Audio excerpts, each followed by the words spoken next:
जाऊ द्या थोडा वेळ, पाठच होऊन जातील तुमचे. ठीक आहे. शिक्षण क्षेत्रातील शब्द. शिक्षण क्षेत्रामध्ये म्हणजे आपली शाळा, कॉलेज वगैरे याच्यामध्ये जे जे शब्द पुन्हा पुन्हा वापरले जातात ते शिक्षण क्षेत्रातले सुद्धा सगळे शब्द तत्सम शब्द आहेत. शिक्षण क्षेत्रामधले सुद्धा सगळे शब्द कसे आहेत? तत्सम शब्द आहेत. कसे बघा आपण, मुख्याध्यापक तत्सम शब्द आहे. तत्सम शब्द म्हणजे संस्कृत मधून आहे असा आलेला शब्द. प्रशाला तत्सम शब्द आहे.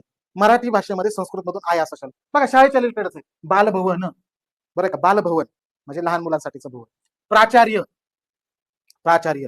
ग्रंथपाल, ग्रंथपाल. बघा सगळे शाळेच्या रिलेटेड, कॉलेजच्या रिलेटेड शब्द आहेत. शिष्यवृत्ती, पर्यवेक्षक, गृहपाठ, सचिव, तरुण, चतुर, संगीत. आता तरुण आणि चतुर कशामुळे ह्याच्यात टाकले मी सांगू का? कॉलेजमधले पोरं तरुण असतात, त्यांच्यामध्ये तारुण्य ठासून भरलेलं असतं, आणि ते सगळे कॉलेजचे पोरं चतुरही असतात, शाळेतले पोरं हे खूप चतुरही असतात. याच्यामुळे हे शब्द काय झाले? शिक्षण क्षेत्रातले शब्द झाले. लक्षात. संगीत, लक्षात, संगीत, लक्षात. त्यानंतर प्रवीण, प्रवीण या शब्दाचा अर्थ काय रे? हुशार, तरबेज, तल्लक. शिक्षणाचे रिलेटेडच ना म्हणून प्रवीण. दीप, बरोबर का, दीप हा शब्द सुद्धा. आता दीप ह्याच्यामध्ये काय लावला? ज्ञानदीप लावू जगी वगैरे असे लोक असतात ना टॅग वापरलेले, त्याच्यामुळे दीप शब्द इथे टाकला. क्रीडा, क्रीडा सुद्धा शाळेमध्ये आपण क्रीडा वगैरे खेळतो, क्रीडा, म्हणून क्रीडा हा शब्द सुद्धा काय आहे रे? शिक्षण क्षेत्राशी रिलेटेड आहे, म्हणून हा सुद्धा तत्सम शब्द आहे. कीर्ती, शाळेमध्ये चांगला अभ्यास केला, चांगलं शिकलो तर आपली कीर्ती उंचावते, आपली कीर्ती वरवर वरवर वाढत जाते. लक्षात. अशा पद्धतीने आहे. बालवाडी, बालवाडी हा सामासिक शब्द आहे. सामासिक शब्द इथे येईल का? नाही, साधित मध्ये, कारण दोन शब्दापासून तयार झाला ना, बाल एक आणि वाडी. लक्षात. अशा पद्धतीने आहे. समजलं. अभिष्ट, अभिष्ट. बघा त्यानंतर परीक्षा, अभिष्ट सुद्धा शब्द जरा वेगळा लक्षात ठेवा. परीक्षा. अधीक्षण, अधीक्षण करणं म्हणजे काय रे? पर्यवेक्षण करणं, त्याला अधीक्षण करणं असं म्हणतात. अधीक्षक, अधीक्षक म्हणजे अधीक्षण करणारा किंवा पर्यवेक्षण करणारा.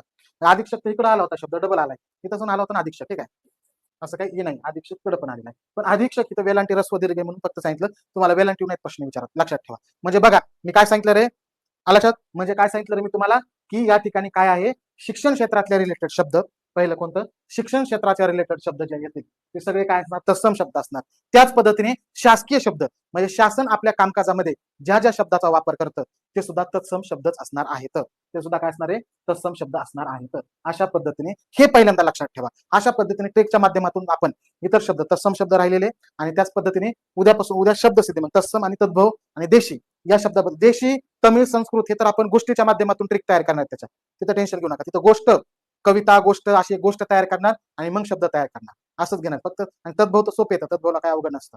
अशा पद्धतीने घेणार आहोत. ठीक आहे, चालेल. आजच्या दिवस इथंच थांबूया आपण. राहिलेले तत्सम शब्द नंतर तद्भव देशी शब्द पुढच्या लेक्चरमध्ये घेऊया. थांबूया.